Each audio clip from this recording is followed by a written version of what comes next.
Over the last year, Kia has introduced some cars that Canadians are embracing because their sales continue to go up month after month. In fact, last season, Zach and I picked the funky Kia Soul as one of our top 10 favorite vehicles.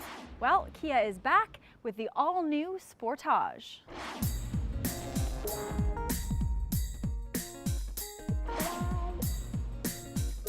It's longer and wider, but lower than the outgoing model, making it a more useful size.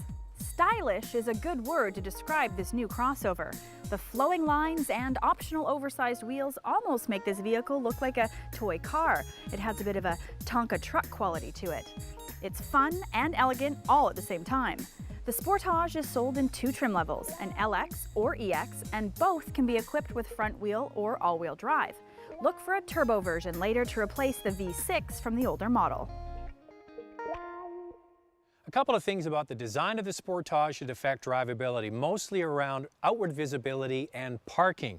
Now, a lot of compact SUVs in this rear pillar add an extra window. It's gone to make it look more stylish. Plus, the rake of the rear roof makes outward visibility limited out of the quarter panels here.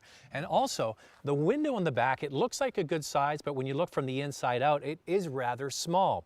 Now, look at the tailgate. Where's the handle? It's not here under the Kia. It's way down at the bottom, and that's going to collect a lot of dirt and grime, especially in the winter with road salt. You can actually see quite a bit of grime underneath the handle here.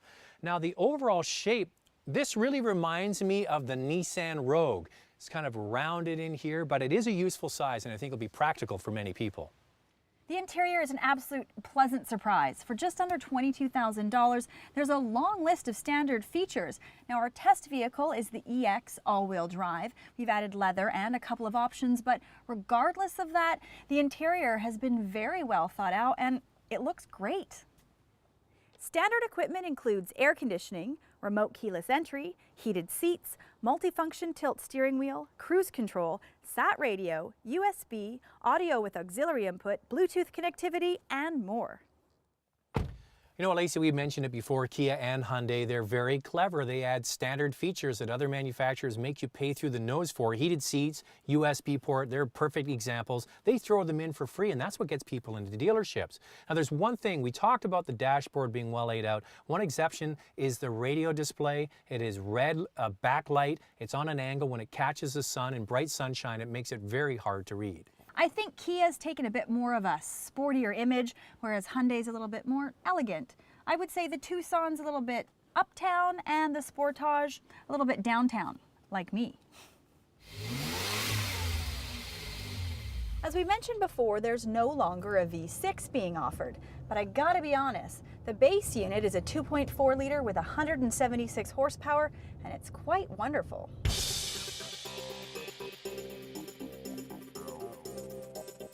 It pulls off the line with ease and it cruises with very little effort.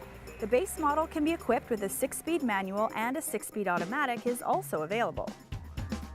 If you're looking for more power, then I have a feeling that the 4-cylinder turbo is going to be a blast to drive. It's reported to have over 260 horsepower. I have a feeling that this base unit will be more than adequate for most drivers. As mentioned, the two trim levels come with either front wheel or all-wheel drive. The Dynamax all-wheel drive system is not an on-demand system, rather an always-on system that anticipates slippage and can even lock for more grip. This unit provides more traction and improved cornering ability. Because of the high door frame and the small windows, it actually feels like there's a lot less space in here than there really is. As Zach mentioned, there's no window in the back, and because of the sloping A-frame at the front here and the placement of the side mirror, the outward visibility in this thing's not very good. All right, this Sportage, we've got it kitted out, leather. It's got all the things you could ever want. It's like a luxury car, two big moon roofs, all that kind of stuff.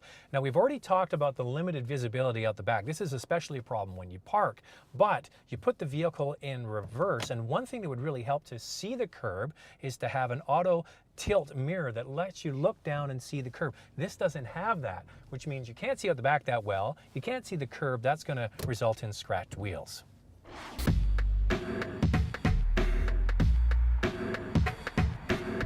Speaking of the wheels, they do provide a solid platform for handling. There's plenty of grip.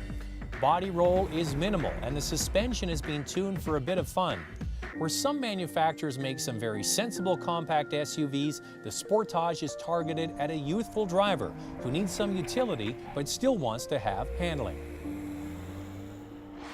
All right, there's a couple of things I'd like to see improve. One is sound insulation. I should point out this vehicle does have the larger 18-inch wheels. If you're going to test drive the Sportage, try the smaller wheels out on the road and then the larger wheels to see if there is a noise difference. It could be quieter in my opinion, but the bigger complaint for me is the steering doesn't have an on-center feel, which means it doesn't track down the road in a straight manner. You're always having to adjust the steering wheel. So the vehicle goes to the right a little bit, you got to adjust to the left, but it doesn't go back to center. It continues to go to the left. That means you got to adjust to the right, then to the left, and so on and so on. And after a while, you're like, oh, please just go down the road straight.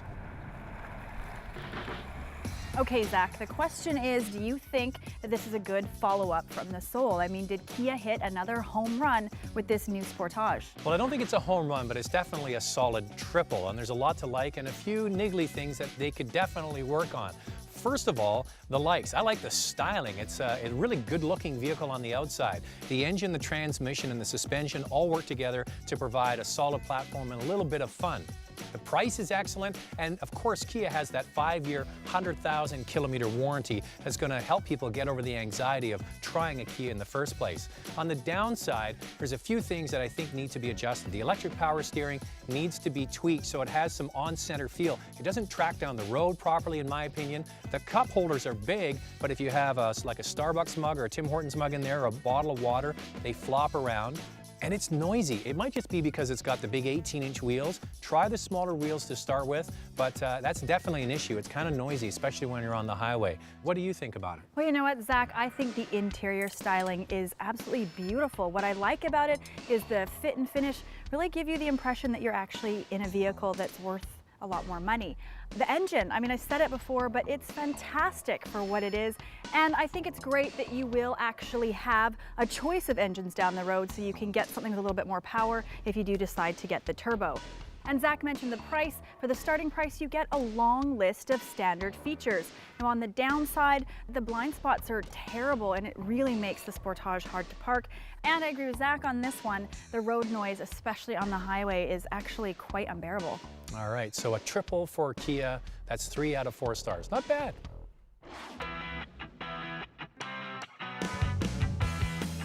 Can't get enough of automotive news and updates? Then visit our website for web-only features. We're at drivingtelevision.com.